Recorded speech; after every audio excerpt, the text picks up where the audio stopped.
शुरू करते हैं। Group D 17/9/18 shift 1। Question number है 2746।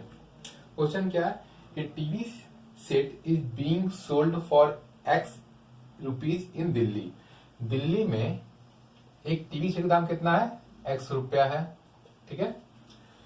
ए dealer went to Chandigarh and bought, मतलब कि जो डीलर है हमारा वो दिल्ली से चंडीगढ़ गया है और वहां एक टीवी खरीदा है 20% डिस्काउंट में।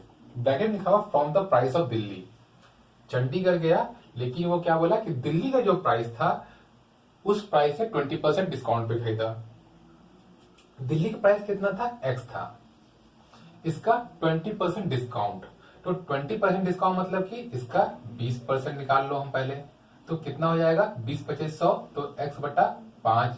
तो x बटा 5 हमारा ये डिस्काउंट हो रहा है। तो हमारा कितना में खरीदा है? तो x माइनस एक्स बटा 5 बराबर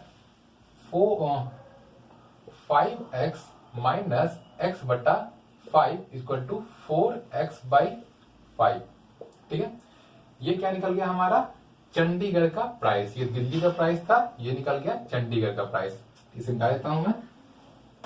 4x/5 हमारा निकला, डायरेक्ट यहां लिख देते हैं 4x/5।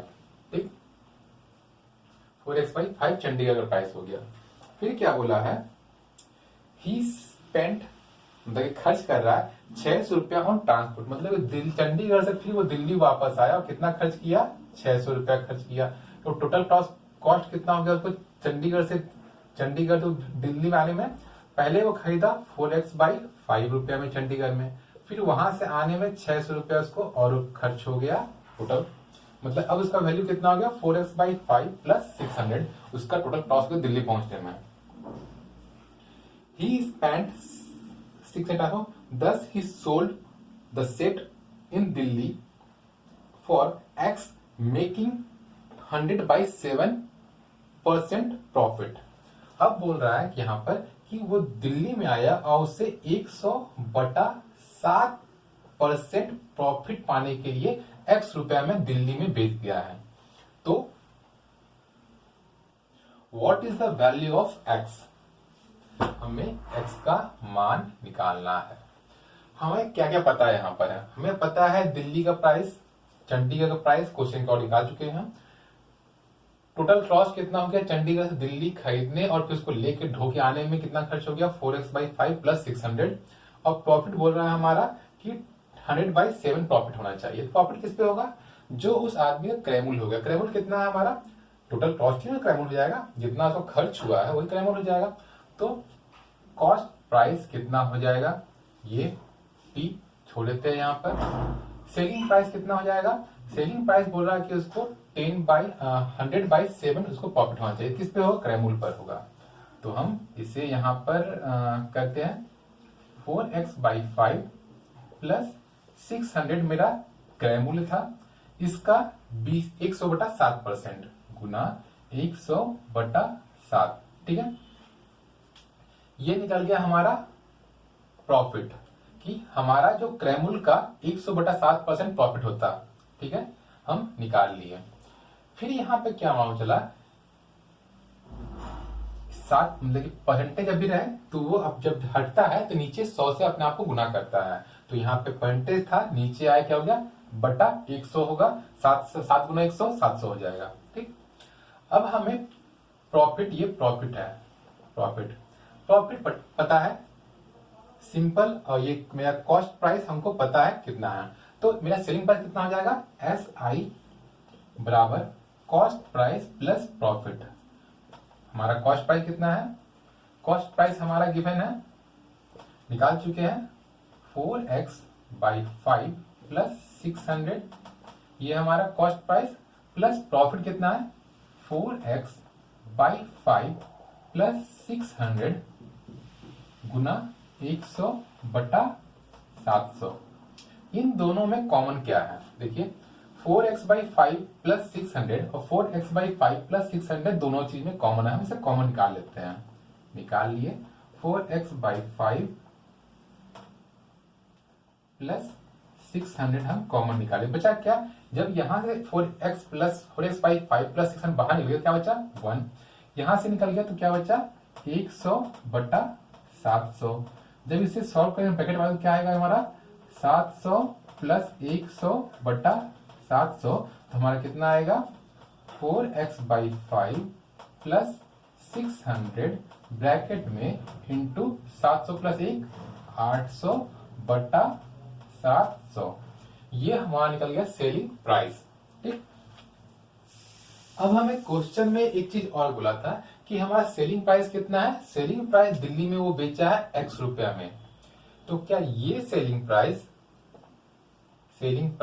और ये सेलिंग प्राइस इक्वल नहीं होगा। चंडीगढ़ से लाया दिल्ली 600 रुपया खर्च किया, 100 बटा 7 प्रॉफिट कमाया, तो वो जो प्रॉफिट हम सेलिंग प्राइस में जोड़ देंगे तो वो भी तो हमारा सेलिंग प्राइस निकलेगा, विक्रय मूल्य निकलेगा। जब विक्रय मूल्य यहां भी है, विक्रय मूल्य यहां भी है, तो क्या दोनों बराबर नहीं होगा। तो बराबर जब होगा हमें पता है तो हम बराबर कर देंगे उसे। हम क्या किए 4x/5 प्लस 600/800 प्लस 800/100 ये 700 बराबर x हम बराबर कर दिए, क्योंकि ये भी मेरा विक्रय मूल्य, ये भी मेरा विक्रय मूल्य, तो दोनों ये विक्रय मूल्य है तो दोनों बराबर ही होगा। हम अब लिख लिए यहाँ पे, अब हम इसे सॉल्व करते हैं।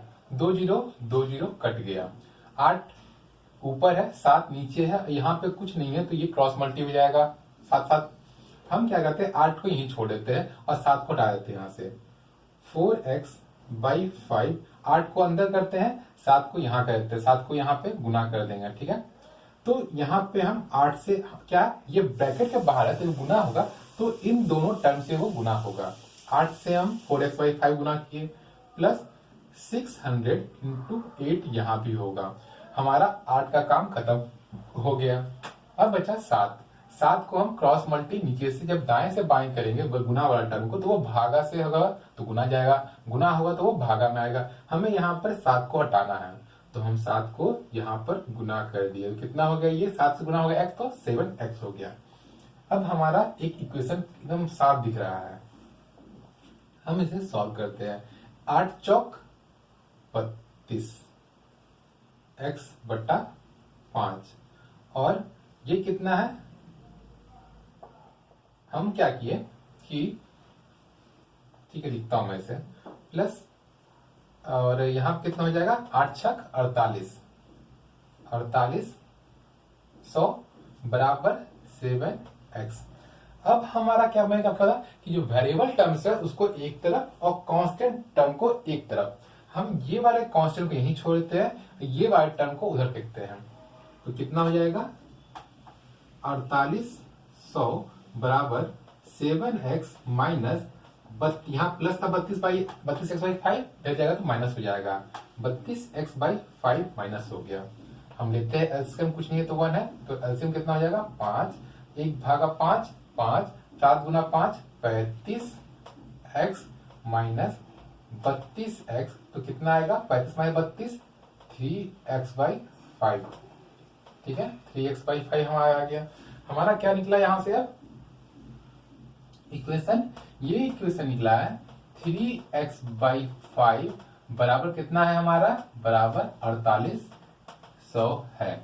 हमें निकालना क्या सिर्फ x का वैल्यू निकालना है, तो हम x को यहीं छोड़ देते हैं, तो क्या हो जाएगा ये 4800, यहाँ नीचे 5 है भागा में, इधर जाएगा क्या हो जाएगा गुना हो जाएगा, गुना 5, और यहाँ पे 3 नीचे ऊपर गुना है तो इधर आएगा क्या हो जाएगा भागा हो जाएगा, 3 भागा हो गया। अब देखिए कि क्या कोई यहाँ पे कट रहा है किसी से, कटेगा 3 से कितना कटेगा 16 किया 48 काट देते हैं, ये कितना बार में आ गया 1600, 16 पहले कितना होता है 16 पचे 80 और 2 शून्य और 2 शून्य, और ये हमारा क्या निकला x का वैल्यू, और यही आपका आंसर हो गया। कुछ नहीं करना है, जो क्वेश्चन बोले आप वही पैटर्न को पूरा करते जाइए, क्वेश्चन के हिसाब से चलिएगा, आपका आंसर अपने आप आएगा। मैंने कहीं कुछ किया नहीं, जो क्वेश्चन बोला बस उसी को पुटिंग कर दिया और आराम से आंसर आ गया। ठीक है, आपके अगले सवाल पे अब क्वेश्चन क्या है रुपीज, क्वेश्चन नंबर ये 8 है 2748, 72,720 रुपए was divided among A, B, C, D, E. The sum received by them was in ascending order and in arithmetic progression। मतलब कि हमारा क्या बोल रहा है कि A B C D E 5 लोग हैं, 5 लोगों में 720 रुपए को बांटना है। लेकिन क्या बोला कि ये बढ़ते क्रम में है, असेंडिंग ऑर्डर, बढ़ते क्रम। और क्या बोला है कि जो बढ़ रहा है ये एक मैथमेटिक्स का एक रूल के हिसाब से बढ़ रहा है। वो कौन सा है? Arithmetic progression. ठीक है, अर्थमेटिक प्रोग्रेशन पर ये बढ़ रहा है, समांतर श्रेणी पे बढ़ रहा है। मतलब इस मामले में क्या होता है, एपी मतलब कि ए और बी के बीच में अगर गैप एक्स है तो बी और सी के बीच में भी गैप एक्स ही होगा, सी और डी के बीच भी गैप एक्स, ये भी गैप एक्स। मतलब कि एक बराबर लंबाई के या बराबर अमाउंट के दूरी में सब अपने आप को इंक्रीमेंट कर रहा है, बढ़ रहा है। और क्या दिया है कि ई रिसीव्ड 40 मोर देन ए, जो ई है वो ए से 40 अधिक लेता है, मिलता है। ठीक है, क्या बोला? ई माइनस ए कितना मिल रहा है कि ई ए से 40 अधिक लेता है। इसे इस तरह लिख सकते हैं कि अगर ए को जो राशि मिला है, ए को मिलता है अगर ए रुपया, तो ई को कितना मिलेगा? ए से 40 रुपया अधिक मिलेगा। ठीक, उसके बाद क्या बोला? How much did B receive, तो हमें बी का अमाउंट निकालना है। अब एपी का फुल जो तरीका है, मैं दो तरीके बाद, एक होता है सिंपल तरीका, मैं बात इसे मैं सिंपल से बनाता हूं और एपी से भी बनाऊंगा। सिंपल में मैंने क्या बोला कि ए से बी, बी से सी, सी से डी और डी से ई सबके बीच में गैप इक्वल रहेगा, और ए और ई के बीच में जो है कितना बोल रहा है? 40 का अंतर है। अगर इक्वल सब जगह है तो जो अंतर है दोनों का वो 40 है, तो जो ये बटेगा गैपिंग जो उन सभी का समेशन ही होगा वो। तो इसे हम लिख सकते हैं एक्स ये वाला प्लस एक्स ये वाला प्लस ये प्लस ये प्लस ये प्लस एक्स, ये कितना हो जाएगा? जो इन दोनों के बीच का अंतर है वही ना होगा वो, तो उसे हम लिख देते हैं कितना? 40। तो ये कितना हो जाएगा? 4x बराबर 40। सो x बराबर कितना हो जाएगा? 40/4 बराबर 10। मतलब कि ए बी के बीच में कितना? 10। बी और सी के बीच में कितना गैप है? 10 10 10 10। हमें अब सबका बारे में पता चल गया। तो ए को कितना मिला? अगर ए को अगर ए मिल रहा है तो बी को कितना मिलेगा? 10 अधिक 10, ये बी को मिलेगा 10 अधिक, और क्या मिलेगा? ये हमारा गिवन था कि ई माइनस ए बराबर 40 है। ठीक है, तो सी को कितना मिलेगा? फिर 10 और अधिक प्लस 10 जोड़ देंगे तो 20 मिलेगा। डी को कितना मिलेगा? और 10 जोड़ देंगे 30 मिलेगा, और ई को कितना मिलेगा? और 10 जोड़ देंगे तो 40 मिलेगा।